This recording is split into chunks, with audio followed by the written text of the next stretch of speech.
उत्तराखंड देवभूमि या देवताओं की भूमि के रूप में भी प्रसिद्ध है। उत्तराखंड एक ऐसा स्थान है जो न केवल हिमालय की सुंदरता को समेटे हुए है, बल्कि यह एक खूबसूरत सांस्कृतिक सभ्यता को भी दर्शाता है। पर्यटन के लिहाज से उत्तराखंड राज्य पर्यटकों के लिए बहुत खास है। पर्यटक बड़ी संख्या में यहाँ आते हैं। खासकर गर्मियों का मौसम पर्यटकों को बहुत आकर्षित करता है। उन्हीं में से एक धार्मिक पर्यटन स्थल है केदारनाथ मंदिर। इस मंदिर को कब बनाया गया इसका कोई पुख्ता ऐतिहासिक प्रमाण नहीं है, लेकिन केदारनाथ हजारों वर्षों से प्रमुख तीर्थ स्थल में से एक है। केदारनाथ मंदिर भारतीय राज्य उत्तराखंड के रुद्रप्रयाग जिले में केदार नामक हिमालय पर स्थित है, जो देश के 12 ज्योतिर्लिंगों में सर्वोच्च केदारेश्वर ज्योतिर्लिंग है। केदारनाथ धाम और मंदिर तीन तरफ से पहाड़ों से घिरा हुआ है। यह उत्तराखंड का सबसे बड़ा शिव मंदिर है, जिसे विशाल पत्थरों से जोड़कर बनाया गया है। मंदिर लगभग 6 फीट ऊंचे मंच पर बनाया गया है। इसका गर्भगृह बहुत ही प्राचीन है। बाबा केदार का ये धाम कत्यूरी शैली में बना है। इसके निर्माण में बड़े भूरे पत्थरों का उपयोग किया गया है। मंदिर की छत लकड़ी से बनी है। मंदिर के बाहरी दरवाजे पर शिव की सबसे प्रिय नंदी की एक विशाल मूर्ति है। केदारनाथ मंदिर 85 फीट ऊंचा, 187 फीट लंबा और 80 फीट चौड़ा है। इसकी दीवारें 12 फीट मोटी और बेहद मजबूत पत्थरों से बनी हैं। मंदिर 6 फुट ऊंचे मंच पर खड़ा है। यह आश्चर्यजनक है कि इतनी भारी पत्थरों को इतनी ऊंचाई पर लाकर मंदिर को कैसे तराशा गया होगा।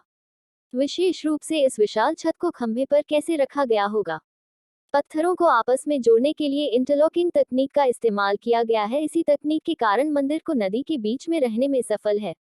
पुराणों में वर्णित मान्यताओं के अनुसार महाभारत के युद्ध के बाद जब पांडव अपने ही भाइयों की हत्या से बहुत दुखी हुए, वे केदार की इस भूमि पर पश्चाताप करने आए। कहा जाता है कि यह मंदिर उनके द्वारा स्थापित किया गया था। माना जाता है कि यह मंदिर 80वीं शताब्दी का है। केदारनाथ मंदिर के इतिहास के बारे में बताया जाता है कि इसे पांडव वंश के जन्मेजय द्वारा बनाया गया था, लेकिन कई मान्यताओं के अनुसार इसे आदिगुरु शंकराचार्य ने इसकी स्थापना की है।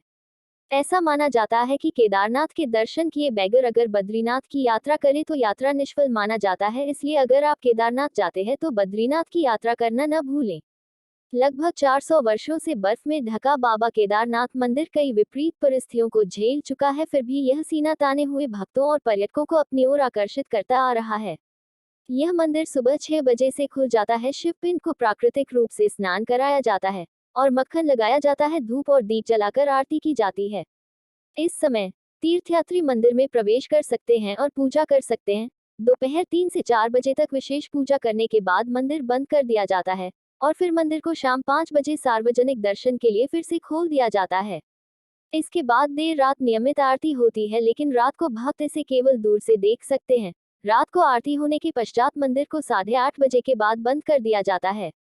मंदिर सर्दियों के 6 महीनों बंद रहता है। इन 6 महीनों के दौरान भगवान केदारनाथ ऊखीमठ में रहते हैं। जब केदारनाथ द्वार बंद हो जाते हैं तो भगवान को पालकी से यहाँ लाया जाता है। इन 6 महीनों के दौरान भगवान भोलेनाथ जी के दर्शन ऊखीमठ में कर सकते हैं। शिवलिंग उत्पत्ति का रहस्य। पुराण कथा के अनुसार हिमालय के केदार श्रृंग पर भगवान विष्णु के अवतार महातपस्वी नर और नारायण ऋषि तपस्या करते थे।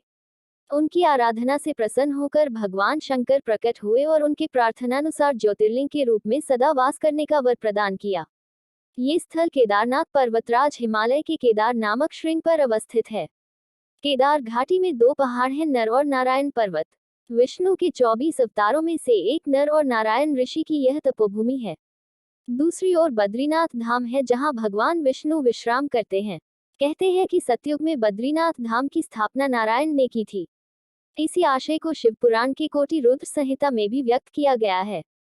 पांडव कथा। कहा जाता है जब पांडवों को स्वर्ग प्रयाण के समय शिवजी ने भैंसे के स्वरूप में दर्शन दिए थे, जो बाद में धरती में समा गए, लेकिन पुनर्तः समाने से पूर्व भीम ने उनकी पूंछ पकड़ ली थी।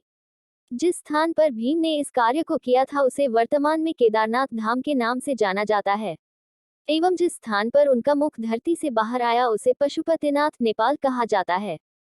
पुराणों में पंचकेदार की कथा नाम से इस कथा का विस्तार से उल्लेख मिलता है। केदारनाथ और पशुपतिनाथ मिलकर पूर्ण शिवलिंग बनता है। केदारनाथ मंदिर उत्तराखंड के रुद्रप्रयाग जिले में स्थित है। इसे अर्ध ज्योतिर्लिंग कहते हैं। नेपाल के पशुपतिनाथ मंदिर को मिलाकर यह पूर्ण होता है। यहाँ स्थित स्वयंभू शिवलिंग अति प्राचीन है। यहाँ के मंदिर का निर्माण जन्मेजय ने कराया था और जीर्णोद्धार आदि शंकराचार्य ने किया था। एक रेखा पर बने हैं केदारनाथ और रामेश्वरम मंदिर। केदारनाथ मंदिर को रामेश्वरम मंदिर की सीध में बना हुआ माना जाता है। उक्त दोनों मंदिरों के बीच में कालेश्वर तेलंगाना, श्रीकालाहस्ती मंदिर आंध्रा, एकम्बरेश्वर मंदिर तमिलनाडु, अरुणाचल मंदिर तमिलनाडु, तिलई नटराज मंदिर चिदम्बरम और रामेश्वरम तमिलनाडु आता है। ये शिवलिंग पंचभूतों का प्रतिनिधित्व करते हैं। वर्तमान में स्थित केदारेश्वर मंदिर के पीछे सर्वप्रथम पांडवों ने मंदिर बनवाया था, लेकिन वक्त के थपेड़ों की मार के चलते यह मंदिर लुप्त हो गया। बाद में 8वीं शताब्दी में आदि शंकराचार्य ने एक नए मंदिर का निर्माण कराया, जो 400 वर्ष तक बर्फ में दबा रहा। तब इस मंदिर का निर्माण 508 बीसी जन्मे और 476 बीसी देहत्याग गए आदि शंकराचार्य ने करवाया था। इस मंदिर के पीछे ही उनकी समाधि है। इसका गर्भगृह अपेक्षाकृत प्राचीन है, जिसे 80वीं शताब्दी के लगभग का माना जाता है। पहले 10वीं सदी में मालवा के राजा भोज द्वारा और फिर 13वीं सदी में मंदिर का जीर्णोद्धार किया गया। 400 सालों तक कैसे बर्फ में दबा रहा केदारनाथ का मंदिर और जब बर्फ से बाहर निकला तो पुनर्तः सुरक्षित था। वैज्ञानिकों के अनुसार मंदिर की दीवार और पत्थरों पर आज भी इसके निशान देखे जा सकते हैं। दरअसल केदारनाथ का यह इलाका चोराबरी ग्लेशियर का एक हिस्सा है। वैज्ञानिकों का कहना है कि ग्लेशियरों के लगातार पिघलते रहने और चट्टानों के खिसकते रहने से आगे भी इस तरह का जल प्रलय या अन्य प्राकृतिक आपदाएं जारी रहेंगी। दीपावली महापर्व के दूसरे दिन के दिन शीत ऋतु में मंदिर के द्वार बंद कर दिए जाते हैं। 6 माह तक मंदिर के अंदर दीपक जलता रहता है। पुरोहित ससम्मान पट बंद कर भगवान के विग्रह एवं दंडी को 6 माह तक पहाड़ के नीचे ऊखीमठ में ले जाते हैं। 6 माह बाद मई माह में केदारनाथ के कपाट खुलते हैं, तब उत्तराखंड की यात्रा आरंभ होती है। 6 माह मंदिर और उसके आसपास कोई नहीं रहता है, लेकिन आश्चर्य की बात कि 6 माह तक दीपक भी जलता रहता और निरंतर पूजा भी होती रहती है। कपाट खुलने के बाद ये भी आश्चर्य का विषय है कि वैसी की वैसी ही साफ सफाई मिलती है, जैसी कि छोड़कर गए थे। पुराणों की भविष्यवाणी के अनुसार इस समूचे क्षेत्र के तीर्थ लुप्त हो जाएंगे।